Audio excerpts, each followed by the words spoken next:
Hi guys, today I'm really excited because I just received this kitchen faucet with pull down sprayer, which I think that it's nice. We have the instruction manual with all the steps on how to install it, and everything comes well protected with this foam. We have the base plate right here, as you can see. It has a really nice brushed metal finish, and this is the proper main unit, okay?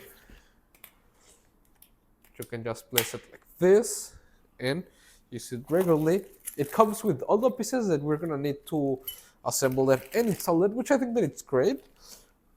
It seems like an easy installation, and I don't think that it's gonna take that much long. So let's start assembling it and install it.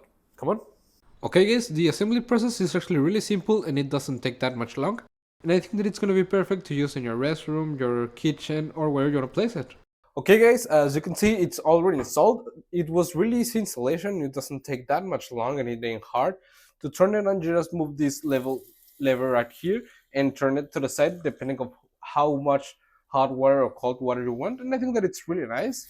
I like that you can take it out of here and move it around, and it goes back up and you just place it in like this and it's ready. And I also like that it has two sprayer modes, this shower head like one or the regular stream, which I think is really nice, making it easier to clean your sink, your basin, however you place it. And I think that it will do an amazing work where you're placing, because it's really nice, feels of an excellent quality. As I've said, it has this industrial like design that I like a lot, and overall I think that it's an excellent faucet and I would really recommend it. See you guys.